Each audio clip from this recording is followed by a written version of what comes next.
কৃষ্ণ কৃষ্ণ শংকৰ গুৰু হৰিৰাম আজি এভাগ বিষয় আলোচনা কৰিব ওলাইছো কলিৰ সম্পৰ্কত কলি প্ৰথম প্ৰৱেশ পৃথিৱীত কেতিয়া হৈছিল আৰু কলিক নিৰ্দিষ্ট কোনখিনি স্থান দিয়া হৈছে বা কলিৰ কোনখিনি স্থানত তেওঁ নিজৰ সাম্ৰাজ্য বিস্তাৰ কৰি তেওঁৰ নিজৰ দুষ্ট বুদ্ধি দুষ্ট চক্ৰ প্ৰয়োগ কৰিব পাৰে আৰু কোনখিনি স্থানত কলি যোৱা বৰ্জন হৈ আছে আৰু কেনেকৈ আমি কলিৰ পৰা মুক্তি লাভ কৰিব পাৰো আৰু তেওঁৰ বেয়া দৃষ্টিৰ পৰা দূৰত থাকিব পাৰো সেই বিষয়ে সমগ্ৰ আলোচনা কৰিম যেহেতুকে যুগ বা এটা সময় নিৰ্দিষ্ট কৰি দি থোৱা আছেই সত্যত এটা দাপৰ আৰু কলি এই দাপৰ যুগৰ শেষৰ ফাললৈ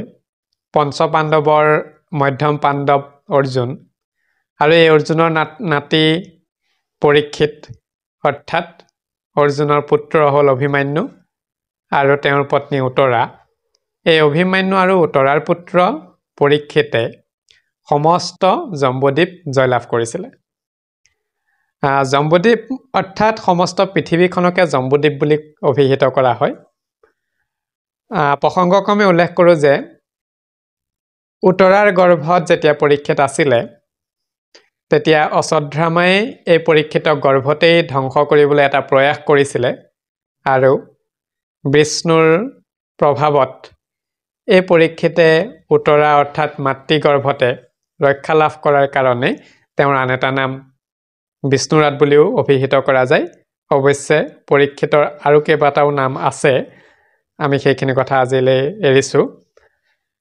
এতিয়া এই জম্বুদ্বীপ অৰ্থাৎ সমস্ত পৃথিৱী ইয়াতে এটা কথা আছে কিন্তু পৃথিৱীত বিভিন্ন ৰাজ্য তেতিয়াও আছিল আৰু সেই অনুপাতে বিভিন্ন ৰজাও আছিল কিন্তু এই ৰাজ্য আৰু ৰজা সমূহ আছিল যদিও সকলোখিনি নিপতি পৰীক্ষিতৰ অনুগামী আছিল বা তেখেতক শ্ৰদ্ধা কৰিছিল আৰু সহমত প্ৰকাশ কৰিছিল সেই কাৰণে সমস্ত জম্বুদ্বীপ অৰ্থাৎ পৃথিৱীৰ অধিপতি হিচাপে নিপতি পৰীক্ষিতক কোৱা হৈছিল আৰু পুৰাণৰ মতে ৰজা পৰীক্ষিতে ইৰাৱতী নামৰ পতিব্ৰতা কন্যা এগৰাকীক বিয়া কৰাইছিল আৰু তেওঁৰ গৰ্ভৰ পৰাই জন্ম হয় জন্মেজয় আদি কৰি 4জন পুত্ৰ আৰু এই এটা সুন্দৰ পৰিয়ালেই সমস্ত জম্বুদ্বীপ অৰ্থাৎ পৃথিৱীখন কৃষ্ণ ভক্তিক আগস্থান দি তেওঁলোকে ৰাজ্য পৰিচালনা কৰিছিল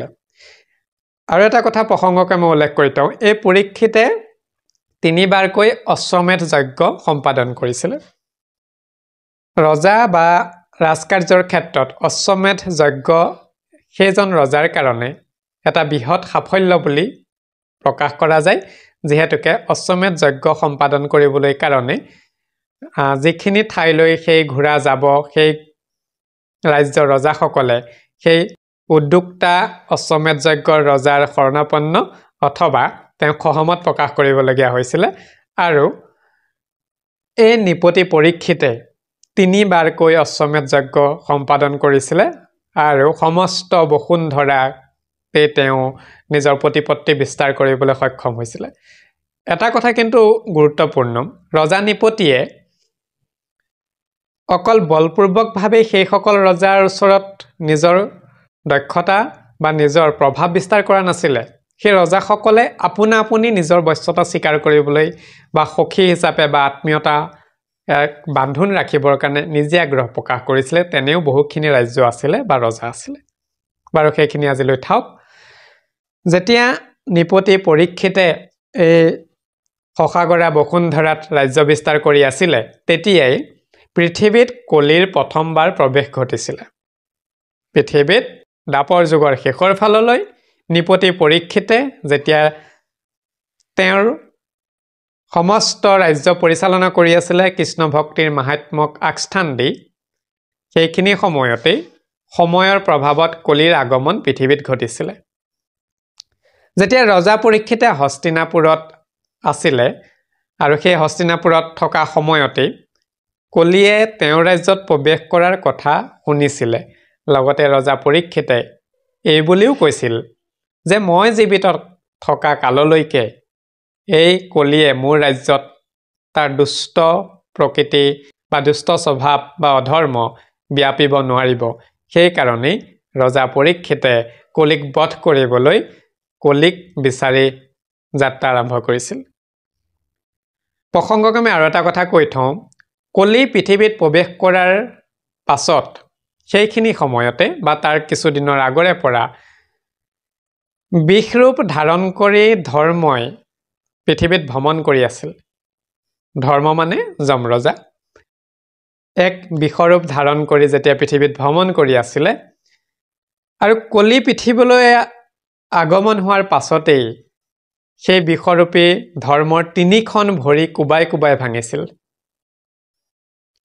আৰু এই ধৰ্মৰ এখন ভৰিৰ ওপৰতে ভৰ দি গৈ থাকোতে বসুমতীক ধেনুৰূপী অৱস্থাত লগ পাইছিলে। ধেনু মানে হৈছে গাই। এই ধেনুৰূপী পৃথিৱীক বিষৰূপী যমৰজাই লগ পাইছিলে আৰু পৃথিৱীয়ে সেইখিনি সময়ত দুখ মনেৰে কান্দি কাটি আছিল আৰু কান্দি কাটি থকাৰ কাৰণ বিষৰূপী ধৰ্মই জানিবলৈ প্ৰয়াস কৰিলে আৰু চমুকৈ তেওঁলোকৰ মাজত দুখৰ কথাখিনি আলোচনা বিলোচনাও হৈছিলে। সেইখিনি থাকক বাৰু, আমি মূল কথা আগবাঢ়ো। যেতিয়া পৃথিৱীত কলিৰ প্ৰভাৱৰ হেতুৱেই বিষৰূপী যমৰজাৰ 3খন ভৰি ভাঙিছেই আৰু লগতে বসুমতীকো আলাহঠনি কৰিছিলে কলিয়ে। বসুমতীক ভৰিৰে গুৰিয়াইছে, মানে সেই গাইৰূপী বসুমতীক বা অৱমাননা কৰিছে আৰু আঁতৰাই পঠাইছে। সেইখিনি সময়তে দুয়োজনৰ মাজত যি শ্ৰীকৃষ্ণৰ অনুপস্থিতিক লৈ তেওঁলোকৰ মনত যি বৈৰাগ ভাৱ, দুখ ভাৱ জন্ম হৈছিলে, সেইখিনি কথা ইজনে সিজনৰ ওচৰতে কলিৰ কষ্ট ভোগ কৰি থকা সময়তো দুয়োজনে নিজৰ মনৰ কথাখিনি প্ৰকাশ কৰি আছিলে। এতিয়া আহোঁ পৰীক্ষিতৰ কথালৈ।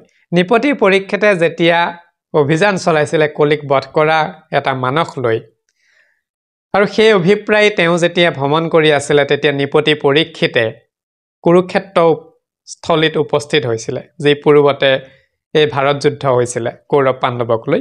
সেই কুৰুক্ষেত্ৰ স্থলীত পৰীক্ষিত উপস্থিত হৈ পৰীক্ষিতে দূৰৰ পৰাই দেখিছিলে যে বিষৰূপী ধৰ্মক, অৱশ্যে এটা কথা দেই, তেতিয়ালৈকে নৃপতি পৰীক্ষিতে সেই বিষৰূপ বা বিষৰূপত যি ধৰ্ম আছে, ধৰ্মক তেওঁ চিনি পোৱা নাছিলে, সাধাৰণ এজন বিষ বুলিয়ে ভাবিছিলে।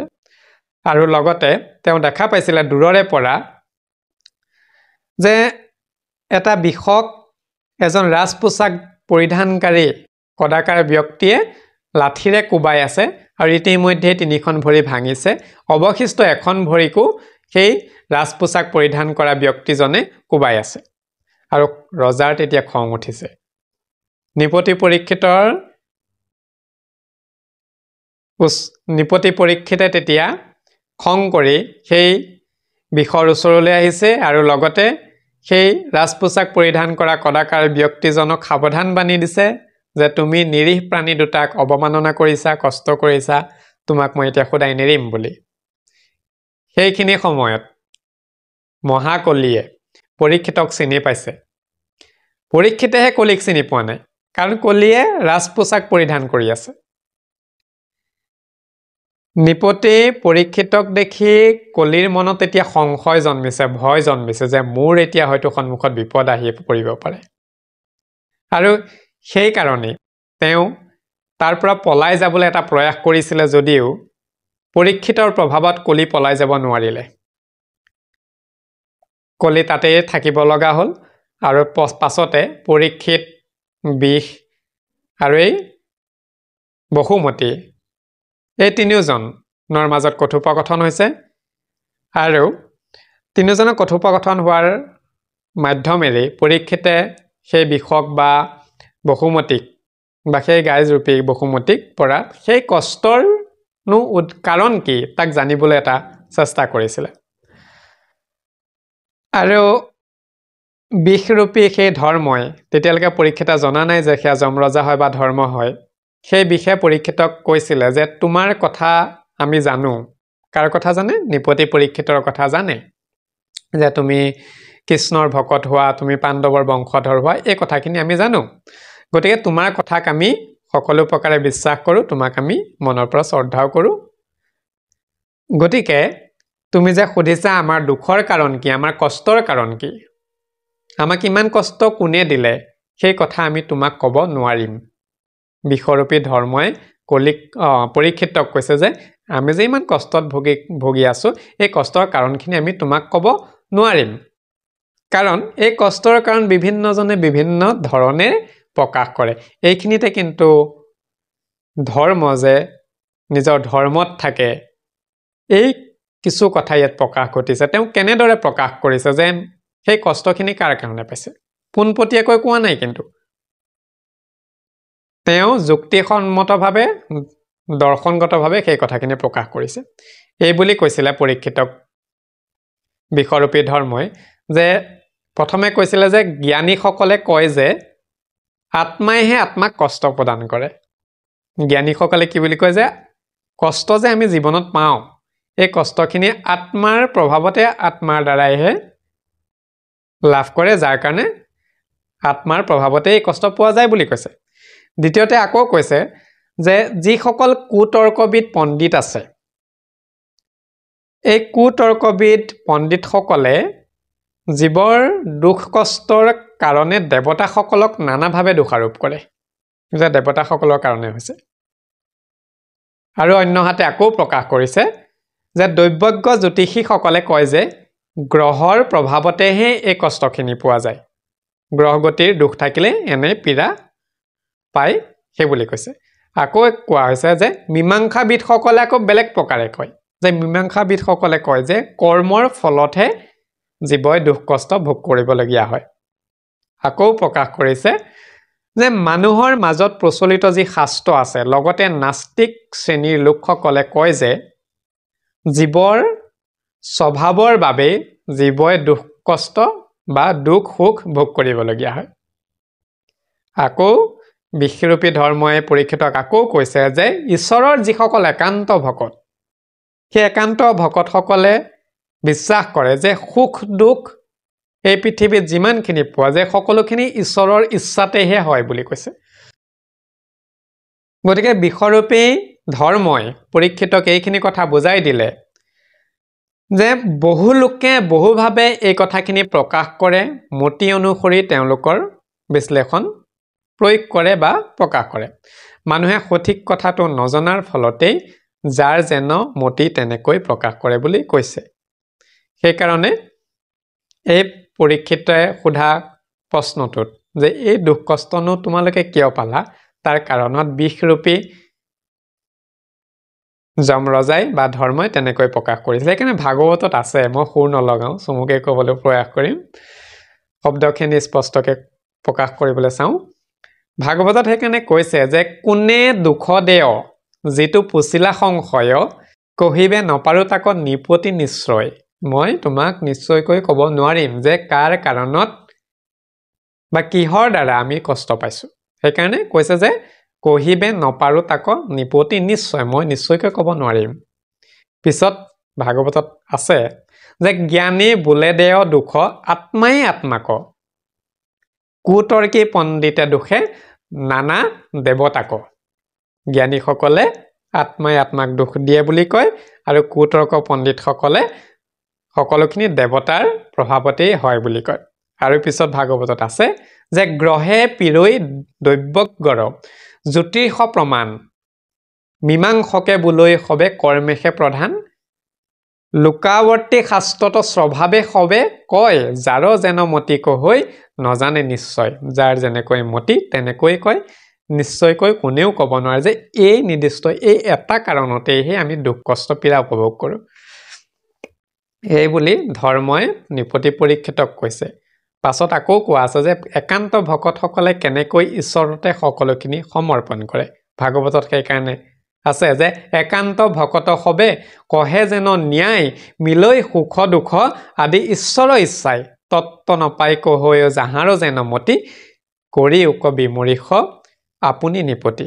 মই সকলোখিনি নিপতি তোমাৰ আগতে ক'লোঁ, এতিয়া তুমি নিজেই বিচাৰ কৰি চোৱা যে আমি কিহৰ কাৰণে এই কষ্ট এই দুখ পাইছো আমিনো কাক জগৰীয়া বুলি কম সেই বুলি নিপতি পৰীক্ষিতক বিষৰূপী সেই ধৰ্মই প্ৰকাশ কৰিছে পুনৰবাৰ কৈছো তেতিয়ালৈকে কিন্তু নিপতি পৰীক্ষিতে গম পোৱা নাছিলে যে সেই বিষ আন কোনো নহয় ধৰ্মহে হয় তেতিয়ালৈকে পৰীক্ষিতে গম পোৱা নাছিলে এতিয়া এই কথাখিনি এই তত্ত্বজ্ঞানখিনি প্ৰকাশ কৰাৰ পিছত নিপতি পৰীক্ষিতে উপলব্ধি কৰিব পাৰিছে যে এইজনী স্বয়ং যমৰজা বা এইজনী স্বয়ং ধৰ্ম কাৰণ ধৰ্মই কেতিয়াও আনৰ পাপ সদৰি প্ৰকাশ নকৰে সেই কথাটো পণ্ডিতসকল বৈষ্ণৱসকল ভকতসকলৰ জ্ঞাত যে ধৰ্মই কেতিয়াও আনৰ পাপ সদৰি প্ৰকাশ নকৰে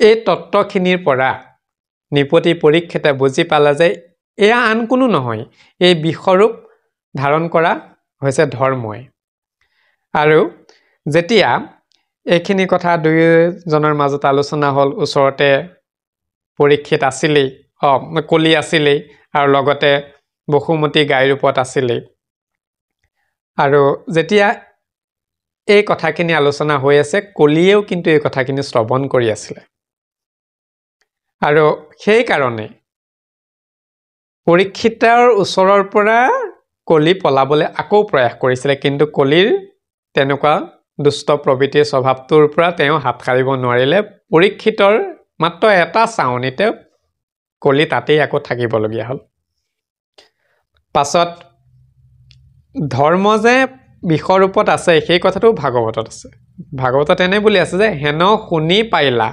ৰাজা মনত বিচাৰি জানিলো এহেন্তে ধৰ্ম বিষৰূপধাৰী এতেকেহে পৰপাপ নকৰা বিদিত কৈ যিটো হৈ সিটো তেহনে পায়চিত্ৰ কৈছে যে এইজনেই প্ৰকৃত ধৰ্ম যিজনে কেতিয়াও আনৰ পাপ সদৰি প্ৰকাশ নকৰে ইতিমধ্যে কিন্তু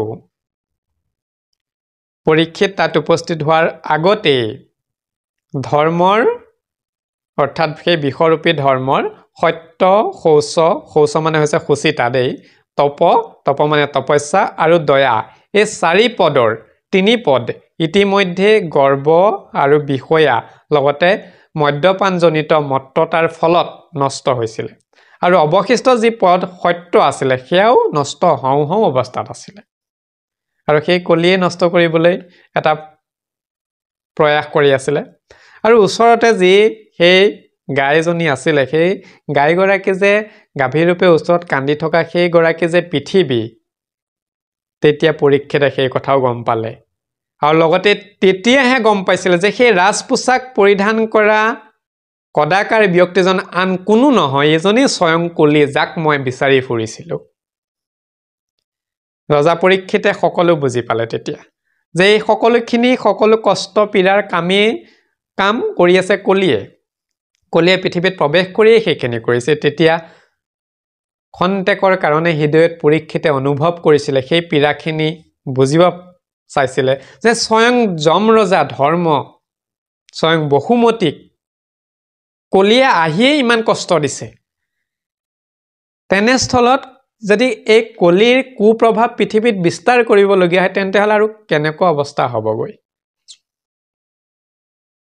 তেওঁ সেইখিনি কথা হৃদয়ত অনুধাৱন কৰিছিলে আৰু সেই কাৰণে কলিক তেতিয়াই বধ কৰিবলৈ এটা প্ৰয়াস কৰিছিলে প্ৰসংগক্ৰমে আৰু এটা কথা কৈ থওঁ যে ওচৰতে যি ধেনুৰূপী বসুমতী আছিল তেওঁ তেতিয়া অতি ক্ষীণকায়া অৱস্থা হৈছিলে আৰু সেই মূল কাৰণটো হৈছে কৃষ্ণৰ বিৰহত যিহেতুকে শ্ৰীকৃষ্ণদেৱ ইতিমধ্যে বৈকুণ্ঠ প্ৰয়াণ হৈছিলে আৰু তেওঁৰ লগতেই যি ধ্ৰজ ব্ৰজ পংকজ বা অলংকাৰ সেইখিনি নাইকিয়া হৈছিলে যেতিয়া অৱশ্যে ইয়াত আৰু এটা কথা আহে যে বসুমতীৰ যি ধ্ৰজ সেয়া হৈছে পতাকা ব্ৰজ হৈছে ইন্দ্ৰৰ অস্ত্ৰ বা বিজুলী বুলিও কোৱা যায় পংকজ মানে পদুম ফুলপাহ আৰু অলংকাৰ যাক বসুমতীৰ অলংকাৰ বুলি কোৱা যায় সেই বসুমতীৰ অলংকাৰ হৈছে একমাত্ৰ শ্ৰীকৃষ্ণ এই সুবৰ্ণময় সোণৰূপৰ অলংকাৰ নহয় কিন্তু অলংকাৰ হৈছে বসুমতীৰ বাবে কৃষ্ণময়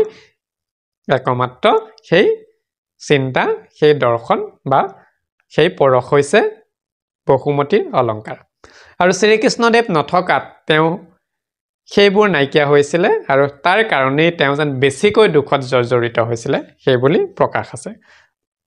পিছলৈ আহোঁ। পৰীক্ষিতে তেতিয়া সেই মাতৃ বসুমতীক কৈছিলে, মাতৃ বুলি সম্বোধন কৰিছে তেতিয়াৰে পৰা, আৰু লগতে বিষৰূপী ধৰ্মক বাপ মানে পিতৃস্বৰূপে বাপ সম্বোধনেৰে কৰিছে। সেইকাৰণে কৈছে, পৰীক্ষিতে কৈছে যে হে মাতৃ বসুমতী আৰু হে বাপ ধৰ্ম, তোমালোকে কলিৰ বাবে ভয় আৰু দুখ কৰিব নালাগে বা দুখ ভয় পাব লগা নহয়। যেতিয়ালৈকে মই আছোঁ তেতিয়ালৈকে এই সমগ্ৰ পৃথিৱী মই কলিৰ প্ৰভাৱমুক্ত কৰি ৰাখিম। যিহেতুকে মই কলিক বিচাৰিয়েই ফুৰিছিলোঁ, গতিকে মই এতিয়া কলিক আৰু সদায় নেৰিম।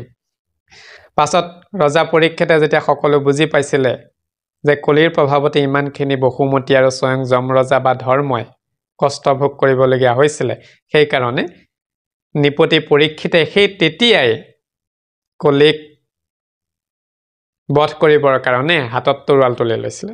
তাকে দেখি কলিৰ মহাভয় জন্মি পৰীক্ষিতৰ ওচৰত শৰণাপন্ন হৈছিলে, আৰু শৰণাপন্ন হওঁতে তেওঁ সেই যি ৰাজচিহ্ন পোচাক আছিলে কলিৰ, তেওঁ সেই ৰাজচিহ্ন পোচাক ত্যাগ কৰি নিজৰ ৰূপলৈ আহিছে। কলি তেতিয়াহে, তাৰ আগলৈকে তেওঁ নিজৰ ৰূপত অহা নাছিলে।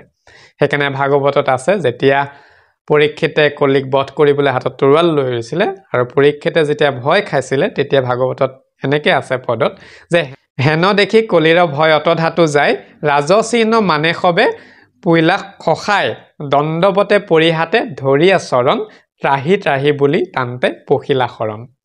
সেই বুলি তাহি তাহি বুলি পৰীক্ষিতৰ চৰণত শৰণাপন্ন হৈছে। কলিয়ে ৰজাৰ চৰণত ধৰি কাকুতি মিনতি কৰিবলৈ লৈছে। এটা কথা ইয়াতে যে জ্ঞানী লোক আৰু ক্ষত্ৰিয়সকলে কেতিয়াও শৰণাগতক বধ নকৰে। ইয়াৰ বাহিৰেও যিজন পৰম বৈষ্ণৱ, সেইজনে শৰণাগতক সহজতে কেতিয়াও বধ নকৰে। আৰু দুষ্ট কলিয়ে ভালদৰে বুজি পাইছিলে যে ৰজা পৰীক্ষিত এই তিনিওটা গুণৰে অধিকাৰী, তেনেস্থলত কেতিয়াও তেওঁ পৰীক্ষিতক বা পৰীক্ষিতে কলিক বা শৰণাগতজনক কেতিয়াও বধ নকৰে। দুষ্ট কলিয়ে সেই কথাটো জানিছিলে, জানিয়ে তেওঁ শৰণাপন্ন হৈছিলে।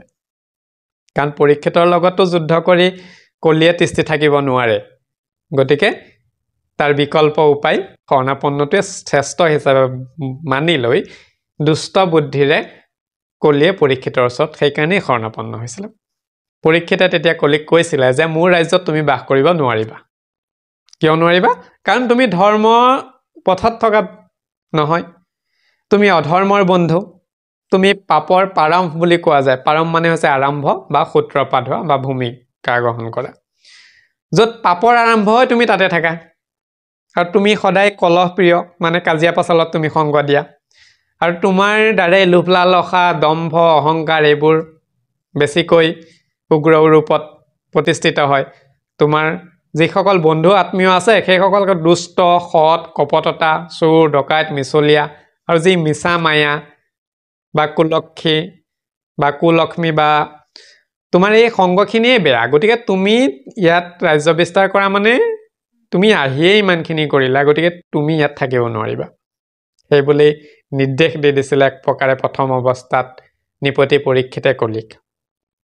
সেইকাৰণে ভাগৱতত আছে, পৰীক্ষিতে কলিক কেনেধৰণে কৈছিলে, ভাগৱতত এইবুলি আছে যে অধৰ্মৰ বন্ধু তই পাপৰ প্ৰাৰম্ভ, তোৰ সংগী সদায় কলহ লোভ দম্ভ, দুষ্ট শঠ কপতি তেন্তুন ক্ষতচুৰ, মিছা মোহ কুলক্ষ্মী ঔষধি কলি তোৰ। গতিকে মিছা মায়া কুলক্ষ্মী, কাজিয়া পচাল বা য'ত অধৰ্মৰ আৰম্ভ হয়, এইখিনি তোৰ সংগ, গতিকে তই ইয়াত থাকিব নোৱাৰিবি বুলি পৰীক্ষিতে কলিক কৈছিলে। পৰীক্ষিতে কলিক আকৌ কৈছিলে, যদি তুমি মোৰ ৰাজ্যত থাকা তেতিয়াহ'লেতো তুমি সকলোফালে অধৰ্ম বিৰাজ কৰি ফুৰিবা, তেতিয়া ধৰ্মৰ হানি হ'ব, আৰু ধৰ্মৰ হানি হ'লেই পৃথিৱীত অন্যায় কপটতাই বেছিকৈ বিৰাজ কৰিব, তেতিয়াই ধৰ্ম লুপ্ত হ'ব আৰু অধৰ্মৰ গ্ৰাস কৰি উঠিব। গতিকে তুমি মোৰ ৰাজ্যত থাকিব নোৱাৰিবা, তুমি মোৰ ৰাজ্যৰ পৰা বাহিৰ হৈ যাব লাগিব। সেইবুলি পৰীক্ষিতে পুনৰবাৰ আকৌ কলিক দোহৰাই দিছিলে। আৰু এই কথাখিনি ভাগৱততো আছে, বেলেগ ঠাইতো আছে, তথাপিতো ভাগৱতৰে এটা পদ স্মৰণত আহোঁতে প্ৰকাশ কৰোঁ। পৰীক্ষিতে এই বুলি কৈছে ভাগৱতত থকা মতে, তই যেবে থাকহ অধৰ্মে লৈবে বাজ, জীবি যেবে এখনে ৰাজ্যৰ হুয়ো বাজ, পচন্দ আদেশ শুনি দুনাই কামপৈ কলি, প্ৰণামীয়া বোলৈ বাক্য কৰি কৃতাঞ্জলি। তেতিয়া আকৌ কঁপিছে, দ্বিতীয় বচন শুনি কলিয়ে আকৌ ভয় খাইছে। কলিয়ে পৰীক্ষিতক আকৌ অনুৰোধ কৰিছে যে মোক যেনেকৈ হ'লেও বধ নকৰিবা আৰু মোক যেনেকৈ হ'লেও অলপমান থাকিবলৈ ঠাই দিয়া। পৰীক্ষিতেতো কৈছে যে তই মোৰ ৰাজ্যত থাকিব নোৱাৰিবি। এতিয়া প্ৰশ্ন এটা হ'ল, মোৰ ৰাজ্যত থাকিব নোৱাৰিবি বুলি কওঁতে এইটোতো শশাগৰা বসুন্ধৰা বা এই সমস্ত জম্বুদ্বীপ পৰীক্ষিতেই অধিপতি।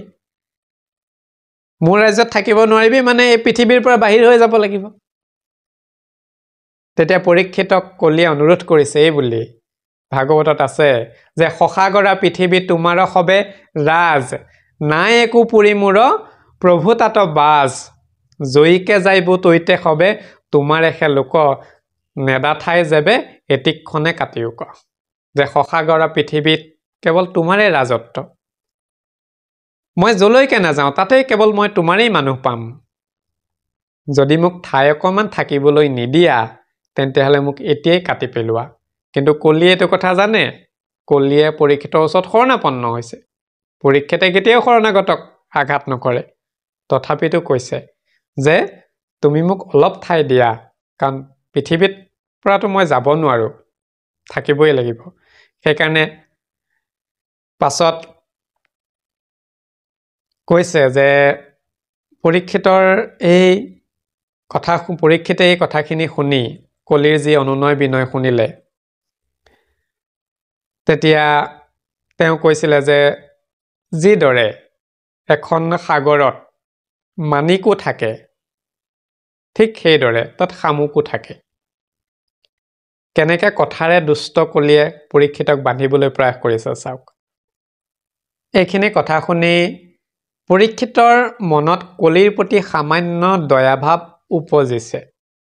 পৰীক্ষিতে তেতিয়া অকণমান মৌন হৈ ৰওঁতেই কলিয়ে তাতে আকৌ সুবিধা বুজি আকৌ কৈছে, এই বুলি কৈছে যে কৰা কৃপা দিয়া স্থান থাকো আজ্ঞা পালি, সমূলে নামাৰা মোক দেশৰ নিকালি, সাগৰত থাকে যেন মহাৰত্ন ছয়, তেওঁৱে কি শামুকে তাত নকৰে আশ্ৰয়। কৈছে যে তুমি মোক কৃপা কৰি অলপমান ঠাই দিয়া, তোমাৰ আজ্ঞাহে মই পালন কৰি থাকিম। যেনেকৈ সাগৰত মহা ৰত্ন থাকে, তাত কি মহাৰত্ন থাকে যদিও তাত শামুকে বাস নকৰে নেকি? শামুকৰ বাবে তাত আশ্ৰয় নাই নেকি? মই তোমাৰ আজ্ঞা পালন কৰি থাকিম, মোক অলপ ঠাই দিয়া। এই বুলি নিপতি পৰীক্ষিতক যেতিয়া বাৰে প্ৰতি অনুৰোধ কৰি আছে কলিয়ে, তেতিয়া পৰীক্ষিতৰ দয়া উপজি কলিক তেতিয়া কিছুমান ঠাই দিছে থাকিবলৈ। সেই ঠাইখিনি কোনখিনি দিছে? এই বুলি কোৱা আছে যে নিপতি বুলন্ত কলি তোক দিলো স্থান, জৈত খেলৈ যোৱা পাশা কৰৈ মদ্যপান, স্ত্ৰী পঞ্চসোণা গৃহস্থৰ থাকৈ জৈত, এহি চাৰি ঠাই দিলো বংশগয়া তৈত। নিপতি পৰীক্ষিতে কলিক এই চাৰিখিনি ঠাই দিছে। অৰ্থাৎ কোনখিনি চাৰি ঠাই দিছে? য'ত পাশা খেল বা জোৱা খেল হয়, য'ত মদ্যপান হয়, যাৰ ঘৰত অসতী স্ত্ৰী থাকে বা অসতী সংগ থাকে, যাৰ ঘৰত 5বিধ বস্তু নাথাকে। এতিয়া 5বিধ পৰে। এতিয়া সেই 5বিধ বস্তু কি কি চমুকৈ ক'বলৈ হ'লে 5বিধ বস্তুৰ ভিতৰত পানীৰ ভৰা কলহ থাকিব লাগে, চৌকা য'ত আমি ৰন্ধন প্ৰক্ৰিয়া কৰোঁ, বাঢ়নি অৰ্থাৎ লেতেৰা পৰিষ্কাৰ কৰা, ঢেঁকী সকলোৱে চিনি পায়, আৰু পতা হৈছে মা মছলা বটা সেই শিলৰ চপৰাটো। অৱশ্যে এই গোটেইখিনি বস্তু একোটা একোটা প্ৰতীক আছে দেই, সেইখিনি কথা কেতিয়াবা আলোচনা কৰিম লাগিলে। গতিকে এইখিনি বস্তু যি ঘৰত নাথাকে সেই স্থানত কলিক বাস কৰিবলৈ ৰজা পৰীক্ষিতে আদেশ দিলে। আৰু এই যে 4 বস্তু সেইখিনি কথাও ভাগৱত স্পষ্ট কৰি থোৱা আছে যে জলকুম্ভ চুলীয়া, বাঢ়নি ঢেঁকী পতা, গৃহস্থৰে ঘৰে এহি সোণা পঞ্চ গোটা। পাছত আছে বলি বিশ্বদেৱ পঞ্চ যজ্ঞ যাৰ নাই, তাৰো পঞ্চস্থানত থাকিবি সৰ্বদাই এই পাঁচটা বস্তুক পঞ্চযজ্ঞ হিচাপে অভিহিত কৰা যায় কেতিয়াবা আলোচনা কৰিম বাৰু লগতে এই বুলিও ক'লে নিপতি পৰীক্ষিতে এই চাৰি ঠাই দিছে ঠিকই আছে তাৰ লগত কিন্তু এটা সকিয়নি বাণীও পৰীক্ষিতে কলিক দিছে যে য'ত ঈশ্বৰৰ কথা আলোচনা হয় তাত একেবাৰে প্ৰৱেশ নকৰিবি বুলি পৰীক্ষিতে সকিয়নি বাণী কলিক দিছে সেইকাৰণে কোৱা আছে যে জৈত কৰে শ্ৰৱণ কীৰ্তন কেশৱৰ কেশৱ মানে শ্ৰীকৃষ্ণ জৈত কৰে শ্ৰৱণ কীৰ্তন কেশৱৰ নচা পেবি পাপী সিটো গৃহস্থৰ ওচৰ হুয়া এক শৰণ কৃষ্ণৰ লয়ে নাম মুহুৰ আদেশ নপশিবি সিটো গ্ৰাম কৈছে তইতো মোৰ আদেশ মানি চলিম বুলি হে ঠাই বিচাৰিছ য'ত ঈশ্বৰৰ কথা আলোচনা হয় য'ত কৃষ্ণৰ কথা আলোচনা হয় যি গৃহস্থৰ ঘৰত কৃষ্ণৰ নাম থাকে যি গাঁৱত কৃষ্ণৰ নাম আলোচনা হয় সেই গাঁও সেই গৃহ সেই লোকৰ ওচৰলৈ তই একেবাৰে কাষ নাচাপিবি কলিয়ে পৰীক্ষিতক সেইখিনি কথা মানি চলিম বুলি কথা দিছিলে গতিকে আৰু অলপ ঠাই লাগে বুলি আকৌ অনুৰোধ কৰিছে কোনে অনুৰোধ কৰিছে যেতিয়া গম পালে যে নিপতি পৰীক্ষিতে তেওঁৰ কলিৰ প্ৰতি যি ক্ৰোধ ভাৱ অলপ আগতে আছিলে সেইখিনি অলপ আঁতৰি দয়া ভাৱ উপজিছে ইতিমধ্যে চাৰি ঠাই দিছে তেতিয়া কলিয়ে আকৌ অনুনয় বিনয় কৰাত লাগি গ'ল কলিয়ে পৰীক্ষিতক কৈছে যে মোৰ পৰিয়াল সৰহ মই মাত্ৰ চাৰি ঠাইত কেনেকৈ থাকিম মোক কৃপা কৰি আৰু অলপ ঠাই দিয়া যাতে মই সেই ঠাইত মোৰ এই পুত্ৰ পৰিয়াল মোৰ পৰিয়াল সৰহ গতিকে এই পুত্ৰ পৰিয়াল লৈ যাতে মই থাকিব পাৰো মোক আৰু অলপ ঠাই দিয়া বুলি পৰীক্ষিতক আকৌ অনুৰোধ কৰিছে পৰীক্ষিতে তেতিয়া আকৌ দয়া উপজিছে তেতিয়া পৰীক্ষিতে আকৌ এবাৰ সোণত ঠাই দিছে অৱশ্যে বেলেগ ঠাইত কিন্তু সোণৰ উপৰিও আৰু কিছু ঠাই আছে সেইখিনি সংক্ষিপ্ত ৰূপত আছে অৱশ্যে এটা কথা ভাগৱতত সকলোখিনি কথা সম্ভৱ নাছিলে যিহেতুকে ৰসময় অমৃত ভাগৱত গতিকে সকলো বস্তুৰে ৰসখিনিহে তাত দিয়া থাকে সেইকাৰণে পূৰ্ণাংগ বিস্তৃত বৰ্ণনা ভাগৱতত নাথাকে সেইকাৰণেহে এইখিনি কথা ভাগৱতত নাছিলে সুবৰ্ণৰ কথা ভাগৱতত আছে তাৰ বাদে যিখিনি আমি ইতিমধ্যে প্ৰকাশ কৰিছিলো যে কপটতা কাজিয়া পাচাল অন্যায় মিছা কথা বা অবিচাৰ ধৰ্ম হানি অধৰ্ম উৎপত্তি এই যিখিনি স্থান বা মাটিৰ সীমা বা এনেকুৱাখিনি কথা এইখিনি ঠাইটো কিন্তু কলিৰ পৰিয়ালসমূহে বাস কৰে ভাগৱতৰ আকৌ কুটলৈ আহোঁ যে যেতিয়া পৰীক্ষিতক আকৌ অনুৰোধ কৰিলে কলিয়ে যে তুমি মোৰ পৰিয়াল সৰহ দেখিছা বা জানাই প্ৰকাশো কৰিছো গতিকে মোক আৰু অলপ ঠাই দিয়া তেতিয়া পৰীক্ষিতে আকৌ ঠাই কি দিছে সুবৰ্ণ অৰ্থাৎ সোণত কলিক থাকিবলৈ পৰীক্ষিতে এবাৰ আকৌ ঠাই দিলে সেই হিচাপে পাঁচটা ঠাই হ'ল সেইকাৰণে প্ৰকাশ আছে ভাগৱতত যে দিলো সুবৰ্ণক তাত বাসা কৰ কলি অধৰ্মৰ গোষ্ঠী সমে জানতে যাহা চলি হেন শুনি কলি পাছে শৰীৰ সংকুচি নিপতিক নমিয়া চলিলা পাছ গুচি কৈছে কলিয়ে তেতিয়া বৃহৎ কায়াটো সংকুচিত কৰি সেই নিৰ্দিষ্ট পাঁচ ঠাই পৰীক্ষিতৰ পৰা গ্ৰহণ কৰি পৰীক্ষিতক প্ৰণাম কৰি তেওঁ তাৰ পৰা গুচি গৈছেগৈ এয়াই হৈছে চমুকৈ ক'বলৈ হ'লে পৰীক্ষিতৰ সৈতে হোৱা কলিৰ সাক্ষাৎ ইয়াতে কিন্তু এটা কথা প্ৰকাশ কৰি থওঁ প্ৰসংগক্ৰমে কলিক যি ঠাই পঞ্চমবাৰত নিপতি পৰীক্ষিতে প্ৰদান কৰিছিলে সুবৰ্ণত এই সুবৰ্ণৰ কাৰণেই কিন্তু পৰীক্ষিতে ব্ৰহ্মশাপত পৰিবলগীয়া বাটটো নিজেই মুকলি কৰি লৈছিলে অৱশ্যে সকলোখিনি ঈশ্বৰ কৃষ্ণৰে লীলা সেইটো হয় বাৰু কিন্তু পৰীক্ষিতে নিজৰ মুখৰ দ্বাৰাই সেই বাটটো মুকলি কৰিছিলে যিহেতুকে সুবৰ্ণত ঠাই দিছিলে আৰু পৰীক্ষিতে সুবৰ্ণৰ সোণৰ মুকুট পৰিধানো কৰি আছিলে এইখিনি কথা কেতিয়াবা আলোচনা কৰিম সাপগ্ৰস্ত হোৱাৰ পথটো পৰীক্ষিতৰ মুখৰ পৰাই এই পঞ্চম স্থানত দিয়া যি স্থান দিলে কলিক তাৰ পৰাই উৎপত্তি হৈছিলে বাৰু যি হওক পাছত কলিয়ে যি এই পাঁচ ঠাই বিশেষভাৱে ল'লে এই বিশেষভাৱে লোৱা পাঁচ ঠাইত নিজৰ অধিকাৰ সাব্যস্ত কৰি তেওঁ গমন কৰিলে পুনৰবাৰ কৈ দিছো সেই পাঁচ ঠাই বিশেষ পাঁচ ঠাই হৈছে পাশা খেল অৰ্থাৎ জুৱা খেল য'ত থাকে তাত কলি থাকে মদ্যপান সুৰাপান আদিবোৰ ঠাইত অসতি স্থিৰ থকা গৃহস্থৰ স্থান আৰু পাঁচবিধ প্ৰয়োজনীয় বস্তু ইতিমধ্যে প্ৰকাশ কৰিছো যে 5বিধ প্ৰয়োজনীয় বস্তু নথকা ঠাই যেনেকৈ পানীৰ ভৰা কলহ নথকা, চৌকা নথকা, বাঢ়নি, ঢেঁকী আৰু পতা, এই মছলা বটা যি পতা, আৰু লগতে শেষত যিটো পঞ্চম স্থান দিলে সেয়া হৈছে সুবৰ্ণ বা সোণ। এই 5 স্থানত কলিয়ে বিশেষভাৱে বিৰাজ কৰে। সেইকাৰণে জ্ঞানীসকলে অসতী নাৰী আৰু সোণৰ প্ৰতি কেতিয়াও লালায়িত নহয়। তদুপৰি যিসকল সংসাৰ বৈৰাগী মনুষ্য বা মানুহ আছে সেইসকলে সৎ স্থিৰ প্ৰতিও, যি সৎ স্ত্ৰী আছে সেই সৎ স্ত্ৰীৰ প্ৰতিও কেতিয়াও আসক্ত নহয়। এই কথাখিনি জ্ঞানীসকল, গুণীসকল আৰু ভকতসকলে মানি চলে।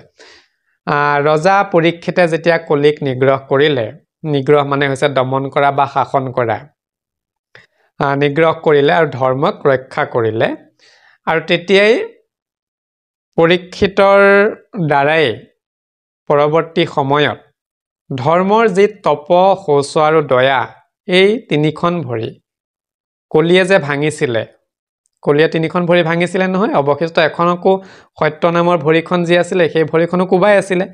গতিকে ইতিমধ্যে যি 3খন ভৰি ভাঙিছিলে ধৰ্মৰ, সত্য নহয়, তপ, শৌচ আৰু দয়া, এই 3খন ভৰি কলিয়ে জোৰা লগাই দিছিলে আৰু বসুমতীক কৈছিলে যে হে মাতৃ বসুমতী, তুমি এতিয়া চিন্তা নকৰিবা, মই যেতিয়ালৈকে জীৱিত হৈ থাকো তেতিয়ালৈকে মই পাপীক শাস্তি প্ৰদান কৰি থাকিম, আৰু হে ধৰ্ম, হে পিতা বা বাপ, আপুনিও অভয় মনেৰে থাকক।